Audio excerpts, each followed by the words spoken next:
The galaxy was dying and nobody could stop it. For 300 years, the Galactic Concord had kept the peace between thousands of different alien species. It wasn't perfect, but it worked. Trade flowed between star systems, diplomats settled, disputes with words instead of weapons, and most beings could live their lives without fear of war. But underneath this calm surface, old hatreds were growing stronger. The Vorthak Empire and the Zephyrian Collective had been enemies for longer than most species could remember. The Vorthak were made of living rock and metal, their bodies gleaming, like polished steel under starlight. They built massive cities that could withstand the heat of dying suns and valued strength above all else. The Zephyrians were completely different, beings of pure crystal who sang to each other in frequencies that could shatter mountains. They lived in floating cities that danced through space, powered by harmonies that turned starlight into energy. These two mighty civilizations had agreed to peace centuries ago, but they never forgot their ancient grudges. Border incidents happened regularly. Zephyrian trade ships would mysteriously disappear near Vorthak space. Vorthak mining operations would find their equipment sabotaged by crystal fragments that could only come from Zephyrian worlds. Each side blamed the other, and tensions kept building. Admiral Kethvar of the Concord peacekeeping fleet had seen the warning signs for years. He was a Thornian, a species that looked like walking trees with silver bark and glowing amber eyes. The Thornians were natural peacekeepers because they lived for thousands of years and remembered what war really cost. Kethvar had spent decades trying to mediate between the Vorthak and Zephyrians, but every meeting ended in shouting matches that sometimes literally shook the space stations where they met. Then it finally happened.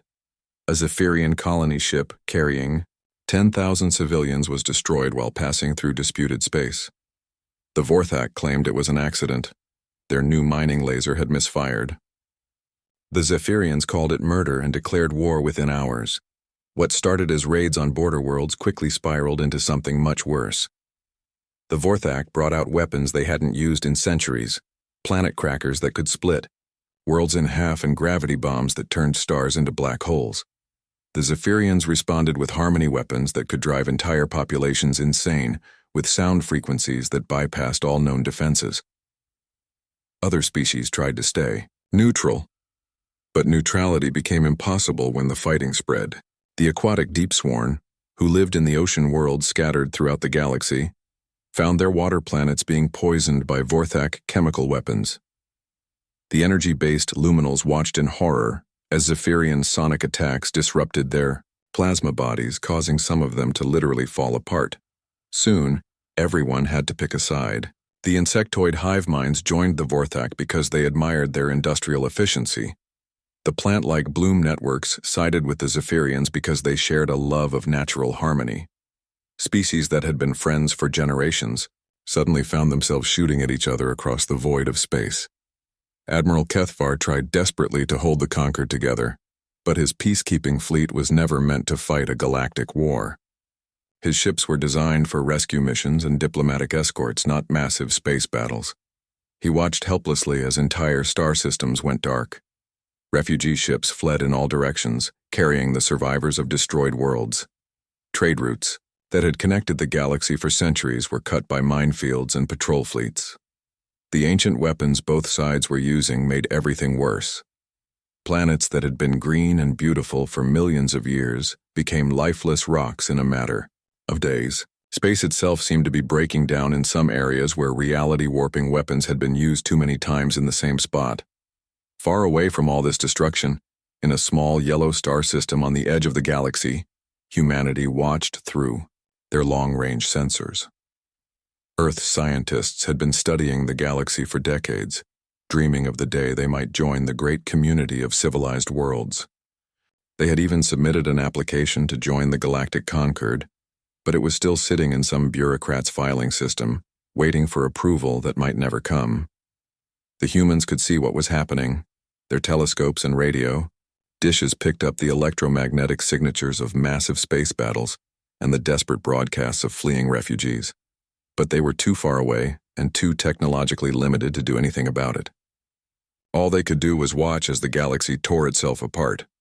The warning alarms started screaming across every human monitoring station on Earth, At exactly 3:47 a.m. Seoul time, Dr. Minji was already awake in her laboratory, studying alien physiology, data that humanity had gathered from decades of long-range observation, when her emergency communicator exploded with urgent messages. A massive ship had just dropped out of faster-than-light travel at the edge of their solar system, and it was falling apart. The vessel was unlike anything humans had ever seen up close. It stretched for nearly 2 kilometers, shaped like a massive, crystal flower with metallic petals that were now twisted and broken. Sections of the hull were missing entirely, and strange gases were venting into space. Most terrifying of all, the ship was broadcasting distress signals in 17 different alien languages simultaneously. Captain Resonance of Distant Stars, the ship's Zephyrian commander, had been flying for 3 weeks straight. Her crystalline body was cracked from stress, and her usually beautiful harmonic voice was breaking into discordant notes. She had started this journey with over 50,000 refugees from different worlds. Now she had barely 12,000 left, and many of them were dying. The hospital ship had been attacked twice by Vorthak raiders and once by Zephyrian forces who thought they were carrying enemy spies. Half the medical equipment was destroyed. The food synthesizers were breaking down, and the life support systems were failing for at least 6 different types of alien biology. Resonance had made a desperate decision to head for the Sol system, even though she knew the primitive humans there probably couldn't help.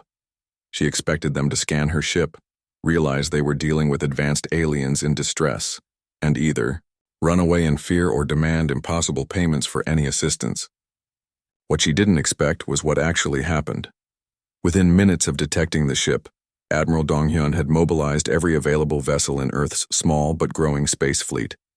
The humans had been building these ships for decades, hoping to eventually explore the galaxy, but they had never imagined using them for a rescue mission like this. Cargo haulers, research vessels, military patrol craft, and even converted civilian spacecraft started racing toward the alien ship. Dr. Minji was already coordinating with medical centers across Earth.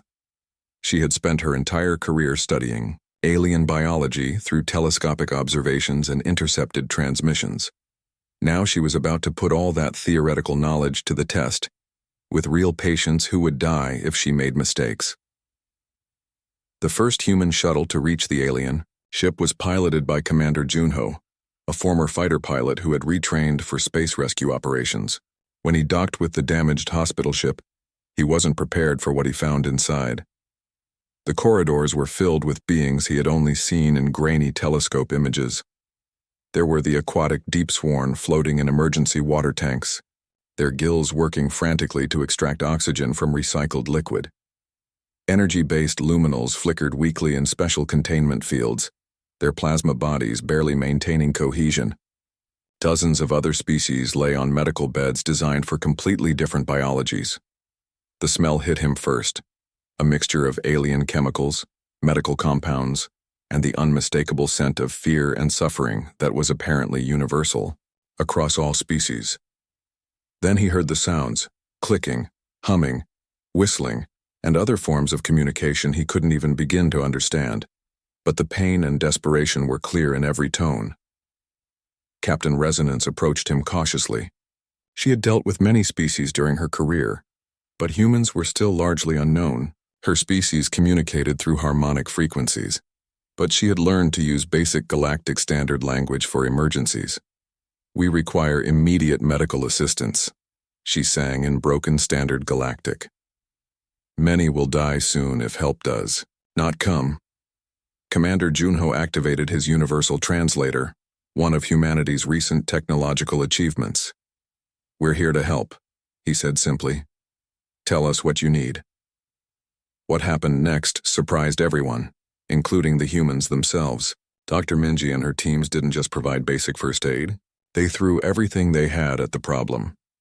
Medical specialists who had spent years studying theoretical alien physiology suddenly found themselves performing surgery on silicon-based Vorthak refugees who had been injured by their own species. Weapons. Veterinarians found their knowledge surprisingly useful when treating species that didn't fit standard humanoid patterns. The humans converted entire hospitals to accommodate different atmospheric requirements. They modified surgical equipment in real time to work with crystal-based nervous systems. When they discovered that luminal beings needed specific electromagnetic frequencies to maintain their health, human engineers worked around the clock to build appropriate energy field generators. Word of what was happening at Sol spread through the refugee networks faster than the war itself. Ships fleeing the combat zones started changing course toward Earth's solar system. More damaged vessels limped into human space, and each time, the humans responded the same way, with immediate, unconditional help. Captain Resonance watched in amazement as these supposedly primitive beings worked themselves to exhaustion to save lives they had never encountered before. Humans were sharing their own food when the alien food synthesizers failed. They were donating their own blood for transfusions when they discovered it was compatible with certain species. Some were even volunteering for dangerous procedures to test new treatments. The galaxy was learning something new about humanity. They didn't just help because it was profitable or strategic. They helped because that's who they were. Within 6 months, the Sol system had become something nobody had ever seen before in galactic history, a truly neutral sanctuary where any being could find safety, regardless of which side they had fought for or what species they belonged to. The transformation was so rapid and complete that even the humans themselves were amazed by what they had accomplished. Dr. Minji found herself working 20-hour days as more and more refugee ships arrived. Each vessel brought new medical challenges that pushed human knowledge to its limits. She had to figure out how to treat crystalline weavers, whose bodies were made of living glass, void swimmers who breathed methane instead of oxygen, and flame, dancers whose bodies literally burned with internal fire. The old approach of treating each species separately wasn't working anymore. There were simply too many different types of beings arriving every day. That's when she came up with what became known as the Terra Protocol. Instead of trying to learn the medical needs of each species individually, she created a universal system based on fundamental biological principles that worked across all forms of life. The protocol started with basic rules. Every being had the right to medical care, regardless of their ability to pay or their species' political alignment. No one would be turned away, and no one would be asked to explain why they needed help. The medical teams developed modular treatment units that could be quickly adapted for different biologies. They created universal diagnostic tools that could analyze any type of life form and recommend appropriate treatments. Most importantly, they established the principle that saving lives always came first, and everything else could be figured out later. Commander Yuna was facing a different but equally challenging problem. As word spread about the safe haven at Sol, the refugee population was growing faster than Earth's ability to protect them. Both the Vorthak Empire and the Zephyrian Collective were becoming suspicious of human activities. Some military leaders on both sides were starting to see the refugee camps as potential enemy bases. Yuna knew that Earth's small military couldn't fight off a determined attack from either major power, let alone both of them. But she also knew that running away wasn't an option. There were now over 2 million refugees scattered across human space, and they had nowhere else to go. So she developed something completely new in galactic military thinking: the Solar Defense Network. Instead of building bigger weapons or stronger shields, Yuna focused on creating a defense system based on cooperation and shared responsibility. She invited refugee representatives from every species to participate in planning the defense of their new home. Former Vorthak military engineers worked alongside ex-Zephyrian fleet commanders to design defensive strategies that used each species' unique abilities. The Deepsworn, with their natural ability to navigate in 3 dimensions, became the backbone of the early warning system. The energy-based luminals could travel faster than any physical ship and served as rapid response scouts. Even species without military backgrounds found ways to contribute. The plant-like bloom networks created living sensor networks that could detect approaching ships days before conventional sensors picked them up. But the real innovation was in the philosophy behind the defense network. Human military doctrine had always focused on protecting civilians and minimizing casualties, even among enemies. This was completely different from both Vorthak and Zephyrian approaches, which prioritized destroying enemy forces as quickly and completely as possible. Captain Junho got to test these new principles when intelligence reports indicated that a research station on the edge of Vorthak space was about to be overrun. The station housed 30,000 beings from 7 different civilizations, including researchers, their families, and support staff. Both the Vorthak military and Zephyrian raiders were closing in on the location, and neither side cared about civilian casualties. The rescue mission that followed became legendary throughout the galaxy. Junho led a mixed-species fleet of 47 ships, crewed by humans and refugees working together. The fleet included everything from massive deep-sworn water haulers converted into troop transports to tiny luminal scout ships that could zip between enemy formations almost invisibly. The rescue operation took place under heavy fire from both warring factions. Vorthak cruisers tried to block the evacuation routes while Zephyrian Harmony weapons attempted to disable the rescue ships. But the mixed-species crews had advantages that neither enemy had expected. They could communicate in dozens of different languages, coordinate attacks using tactics neither side recognized, and most importantly, they fought with a desperation that came from protecting their own families and friends. The humans didn't try to destroy the enemy fleets. Instead, they used hit-and-run tactics to keep them distracted while the evacuation ships loaded refugees. They deployed electronic countermeasures that confused enemy targeting systems without permanently damaging them. They even broadcast humanitarian messages on all frequencies, reminding the attacking forces that they were firing on civilian evacuation ships. When the last refugee ship escaped to safety, the galaxy had witnessed something entirely new. Here was a military force that had successfully defeated superior enemies not through superior firepower, but through superior purpose. They weren't trying to conquer territory or destroy enemies. They were simply trying to save lives, and that gave them a strength that traditional military thinking couldn't understand. News of the rescue spread across the galaxy faster than the war itself. Suddenly, species that had been neutral were asking questions about these strange humans who seemed to fight only to protect others.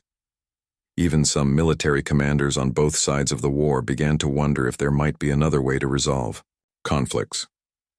The galaxy was beginning to see that humanity represented something genuinely new, not another conquering empire, but protectors who believed that every life had value, regardless of species or origin. The idea came to President Hyunsu during one of the darkest moments of the Galactic War. She was standing in the main refugee processing center on Luna, watching children from 17 different species playing together in the recreation area. A young Vorthak child made of living metal was teaching a Zephyrian crystal child how to build with blocks, while nearby, a deep-sworn water child was splashing, happily with human kids in a specially designed pool. These children had no idea their species were supposed to be enemies. They just saw friends to play with. That's when Hyunsu realized something that all the galaxy's leaders had missed.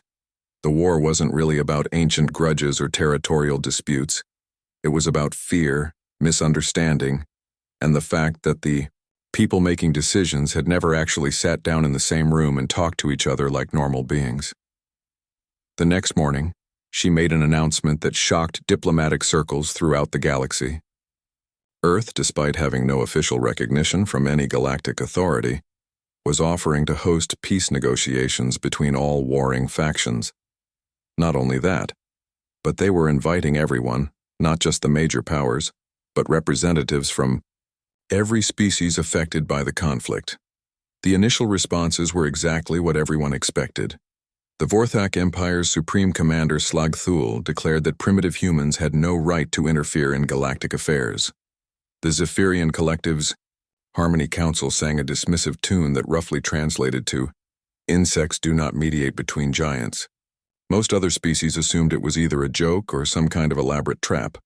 But Ambassador Somin, who had spent the last year coordinating refugee relief efforts, had learned something important about galactic politics. The leaders who were making all the noise weren't actually the ones suffering from the war. Their worlds were safe, their families were protected, and their personal wealth was actually growing as they sold weapons and supplies to their own armies. So she did something that had never been tried before in galactic diplomacy.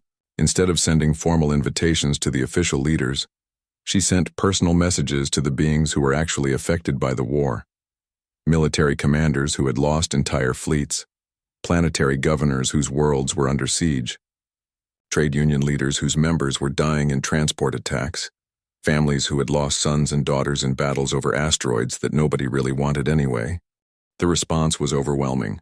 Within weeks, thousands of beings from across the galaxy were requesting permission to attend the peace talks on Earth. Many of them had to travel in secret because their own governments didn't want them participating.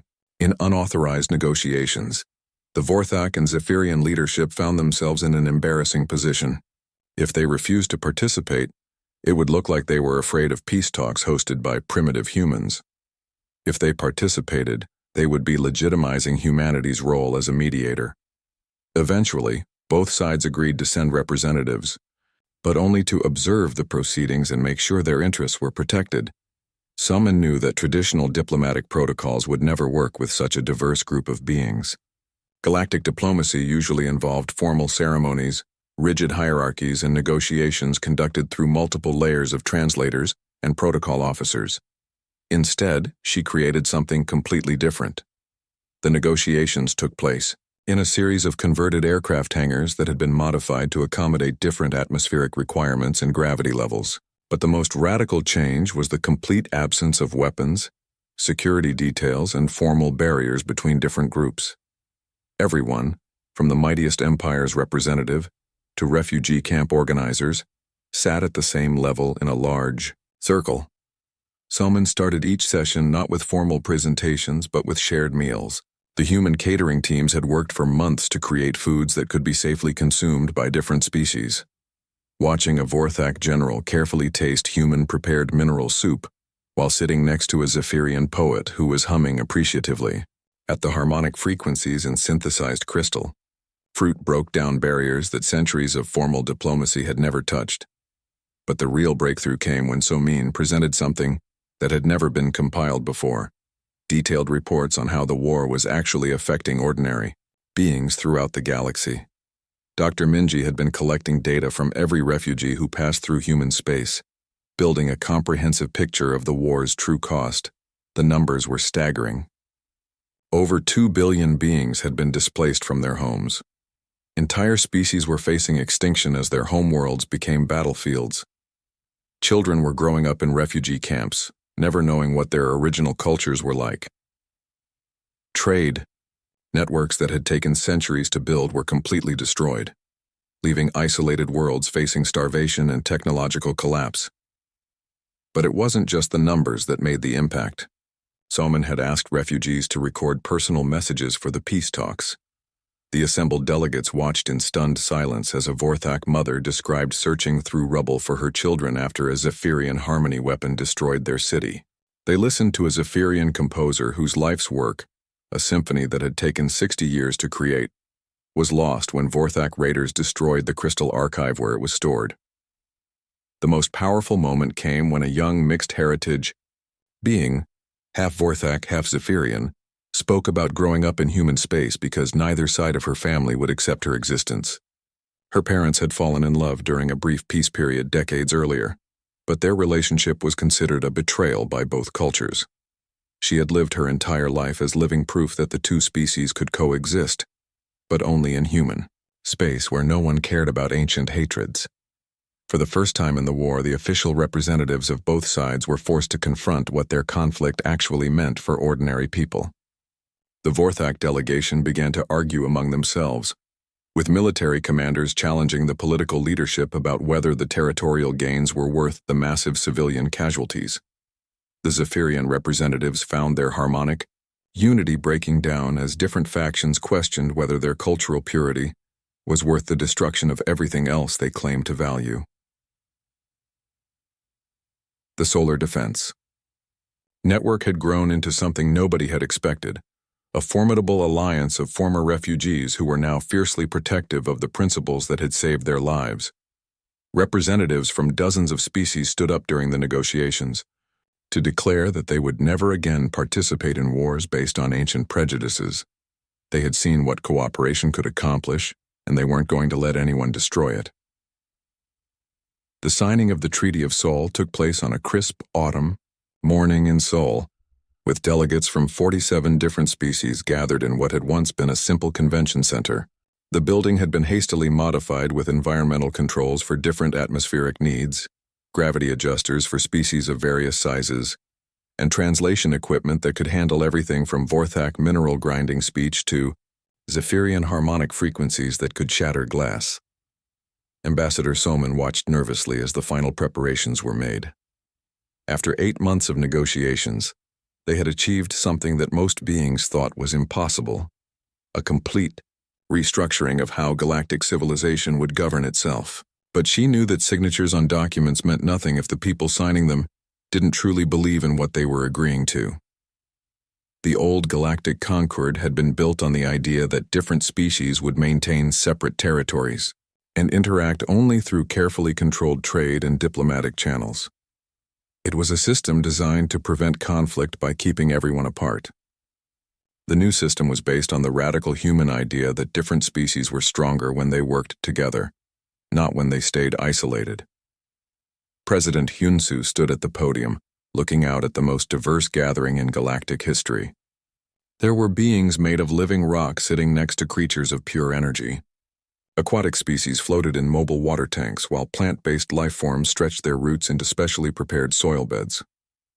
The sight would have been impossible just 5 years earlier, when most of these species considered each other to be either enemies or irrelevant strangers. The treaty itself was unlike any governing document the galaxy had ever seen. Instead of focusing on borders, trade regulations, and military restrictions, it was built around what became known as the humanity clauses, principles that humans had developed during their refugee relief efforts. The first clause established universal health care as a galactic right. Dr. Minji had spent months working with delegates to design a system where every being, regardless of species or homeworld, would have access to medical care. The Galactic Medical Corps she founded wasn't just a human organization. It was staffed by volunteers from every member species, trained in the Terra protocol techniques that could adapt to any form of life. The second clause mandated mutual aid during emergencies. Any member species experiencing a crisis, whether from natural disasters, technological failures, or external threats, would automatically receive help from all other members. No debates, no negotiations, no political considerations. If someone needed help, everyone else would provide it. The third clause was perhaps the most revolutionary: permanent human mediation. Humanity would serve as neutral arbitrators for all disputes between member species. This wasn't just an honorary position. Humans would have the actual authority to make binding decisions when conflicts arose, and all species agreed to accept those decisions. Admiral Dongyun found himself in a position he had never imagined when he first joined Earth's small space navy. As Supreme Commander of the new Galactic Defense Force, he was responsible for protecting 47 different civilizations with their wildly different military traditions and capabilities. The old approach of each species maintaining separate armies had proven catastrophic during the recent war. The new integrated force would operate under human military doctrine, but with equipment, personnel, and tactics contributed by every member species. The integration wasn't easy. Vorthak commanders had to learn to work with officers whose strategic thinking was based on harmony and cooperation rather than overwhelming force. Zephyrian military leaders had to adapt their beautiful, but impractical, formation flying to work alongside species that couldn't even hear their coordination frequencies. Human officers found themselves commanding fleets of ships they barely understood, crewed by beings whose biology they were still learning about. But the results were remarkable. The new Defense Force's first mission was responding to a plague outbreak on the rim worlds that threatened to spread across 3 star systems. Instead of sending military vessels to enforce quarantine, they deployed hospital ships staffed by mixed-species medical teams. Instead of abandoning infected worlds, they treated the entire operation as a rescue mission. The plague was contained and cured within weeks, and the affected populations became some of the most enthusiastic supporters of the new system. Dr. Minji's Medical Corps became a model for how the new galactic society would function. Human doctors worked alongside Vorthak engineers who could repair cybernetic implants, Zephyrian healers whose harmonic frequencies could mend fractured bones, and deep-sworn specialists who understood fluid dynamics better than anyone else in the galaxy. They shared knowledge freely, developed new techniques together, and most importantly, they treated every patient as equally deserving of care. The economic changes were just as dramatic. The old system of restricted trade and species-specific technologies gave way to open sharing of resources and knowledge. Vorthak mining techniques were adapted for use by crystal-based species. Zephyrian energy manipulation was combined with human engineering to create power systems that could be used by anyone. The Deep-Sworn's three-dimensional transportation networks were expanded to serve land-based species who had never imagined moving through space the way fish move through water. 5 years after the Treaty of Sol was signed, Ambassador Soman stood before the expanded Galactic Assembly to deliver the annual State of the Galaxy address. The convention center in Sol had been replaced by a magnificent complex on Luna that could accommodate representatives from all member species simultaneously. But the real change wasn't in the buildings or the technology, it was in the attitudes of the beings who filled them. The assembly chamber buzzed with dozens of different forms of communication as representatives discussed the year's achievements. Child mortality rates had dropped by 70% across all species. Scientific research was advancing faster than ever before, as different civilizations shared their knowledge and perspectives. Most importantly, there hadn't been a single armed conflict between member species since the treaty was signed. As Soman began her address, she reflected on how much the galaxy had changed. The old system had been based on fear that different species couldn't coexist, fear that cooperation meant weakness, fear that helping others meant sacrificing your own interests. The new system was based on something humans had always believed but had never been able to prove on a galactic scale: that diversity was strength, that cooperation multiplied rather than divided resources, and that the galaxy was truly strongest when everyone was included and valued. The transformation wasn't complete, and there were still challenges to face. But for the first time in galactic history, billions of beings across thousands of worlds could look up at the stars and see not threats or strangers but neighbors and friends working together toward a better future for everyone.